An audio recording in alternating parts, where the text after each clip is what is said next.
Bueno, cuando se me pidió, ¿se escucha mejor? Sí, ya. Cuando se me pidió hablar del panorama de la dermatología en Yucatán, pues me pregunté, ¿qué voy a decir?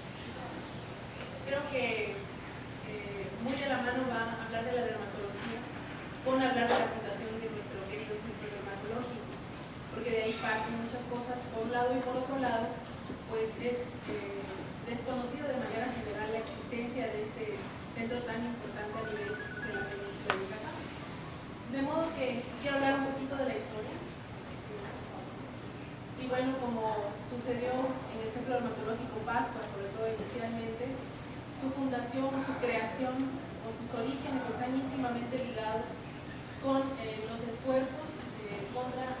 esta enfermedad que aqueja a la humanidad desde tiempos históricos, que es la lepra. Y bueno, hablando ya de lo que es la atención de las enfermedades de la piel en el estado, más o menos a principios del siglo XX, a principios de los años entre 1900 y 1928, debido a las condiciones de los enfermos de la piel en esa época, pues se comenta, sobre todo un libro muy interesante que publicó el doctor Álvaro Rivas, que fue director del Centro Dermatológico por muchos años, que es un compendio histórico de la medicina, principalmente de la dermatología, en donde menciona, como se ve en esta diapositiva, que la sociedad yucateca comienza a hacer conciencia de la necesidad de la atención especializada para las enfermedades de la piel. Aquí hay una foto de lo que es el antiguo Hospital Orán, que es el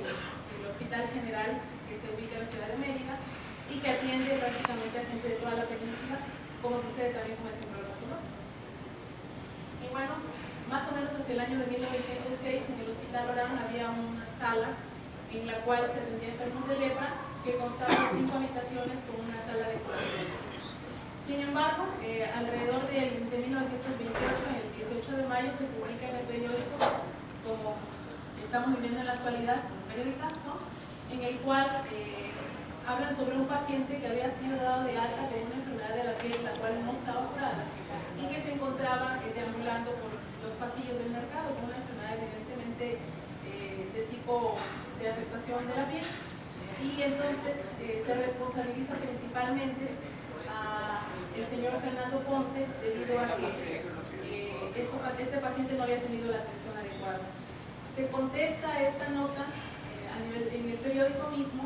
en donde se explica por qué se había dado de alta a este paciente y básicamente se le atribuye a una conducta impropia. Sin embargo, pues esto ya había resultado como un pequeño foco rojo, un foco de atención, y esto pues inicia los trabajos de recaudación de fondos por parte de la Junta de Beneficencia para la construcción de un área ya específica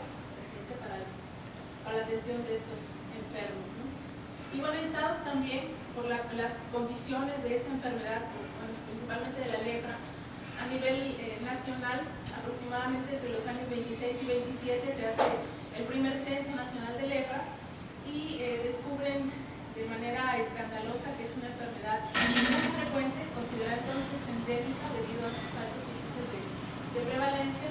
y que para ese entonces se consideraba contagiosa. Entonces se empieza a movilizar y se empieza a crear, se crea esto que se llamaba el Servicio Federal de la Profilaxis de la Lepra.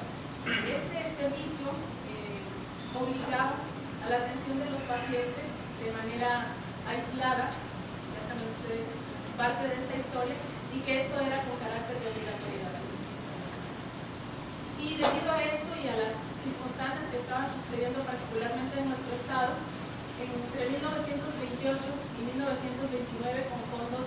de la Junta de Beneficencia Pública y el gobierno del estado, se crean en el Hospital Orán 2 pabellones con capacidad para 2 enfermos cada uno, que fue inaugurado el 1 de febrero de 1929 por el gobernador en turno, que era el doctor Álvaro Rivas. Esta es una cosita antigua que me encontré, que probablemente no coincida con esta área, pero pues es muy interesante acerca de cómo estaban distribuidas las camas.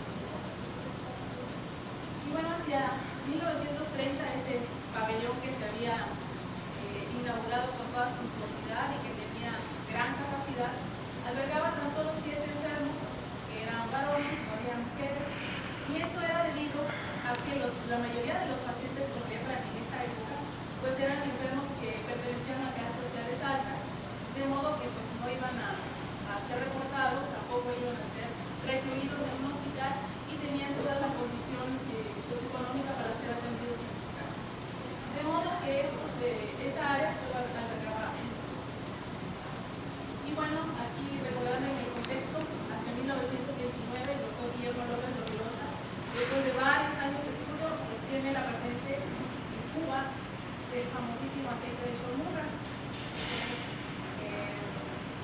que fue fabricado por Bayer y bueno, que estaba en presentaciones de inyecciones, cápsulas y enemas, y está descrito en la literatura cuál era la posología, y bueno, muy interesante, sin embargo, no sabemos todos que gracias a Dios.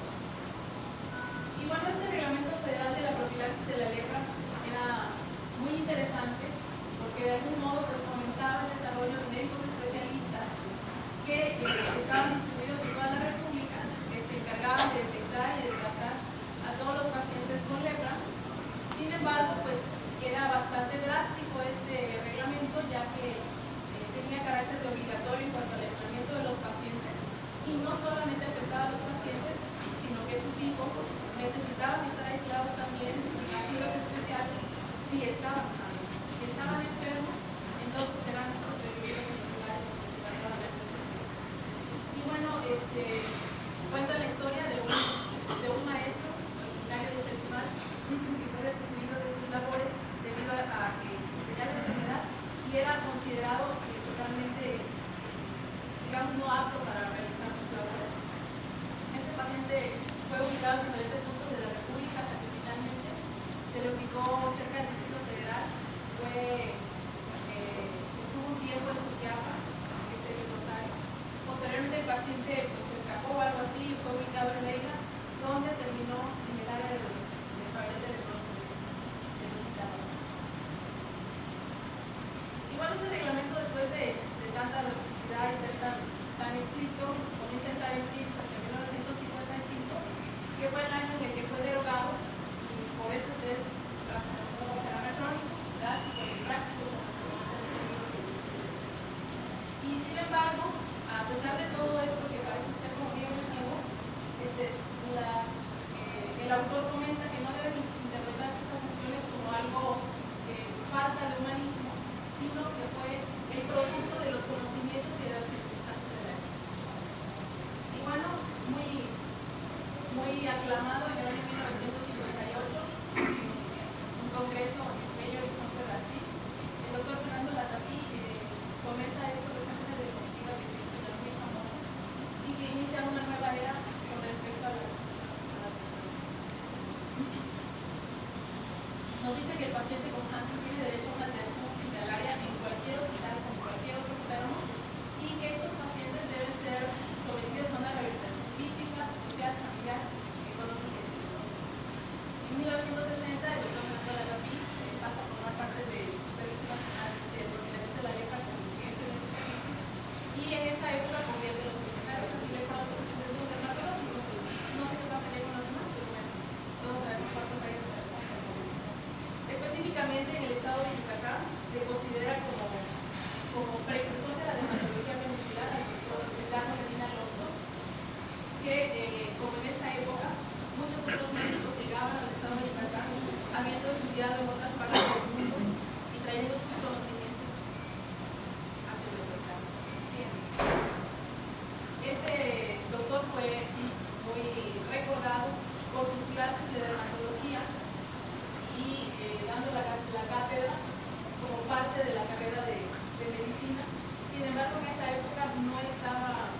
digamos, no tenía un peso curricular y eran clases que de algún modo eran optativas. El doctor Carlos Medina Alonso tiene como mayor mérito la creación o digamos la inauguración de algo que se llamó la unidad dermatológica, que tenía como anexo el dispensario antileproso. Esta es una construcción que estaba aparte del hospital oral y que era parte del pabellón, aparte del pabellón antileproso que se había construido anteriormente. Esta unidad dermatológica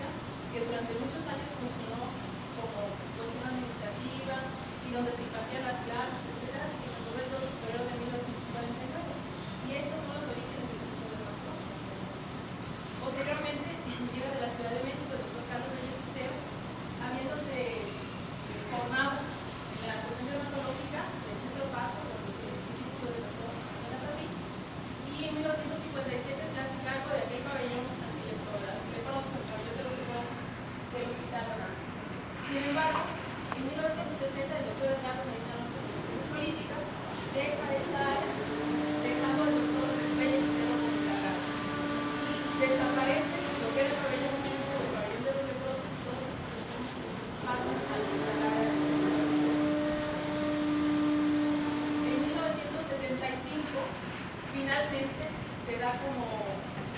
se erige como centro dermatológico y en esa época el doctor